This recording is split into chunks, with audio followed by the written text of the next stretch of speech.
Anio Alarobia fa 5 ny volana Febroary taona 2024.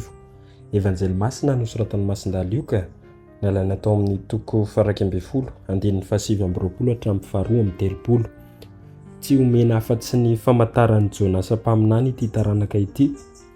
Tamin'izany andro izany i Jesoa niteny tamin'ireo vahoaka betsaka nitangorona teo aminy nanao hoe Taranaka ratsy ity Taranaka ity, mitady famantarana izy nefa tsy homena afa-tsy ny famantaran'i Jônasa Mpaminany, fa tahaka ny naha-famantarana ny Jônasa tamin'ny olona tamin'iniva no haha-famantarana ny Zanak'Olona koa amin'ity Taranaka ity.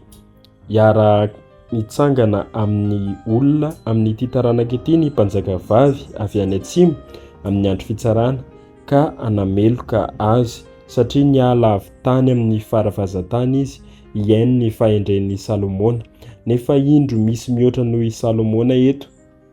Hiara-mitsangana amin'ity Taranaka ity ny olona tamin'iniva amin'ny andro fitsarana ka anameloka azy, satria nibebaka tamin'ny toritenin'i Jônasa izy ireny. Nefa indro misy mihoatra noho i Jônasa eto. Izany ary ny tenin'ny Tompo, derany ho anao ry Kristy.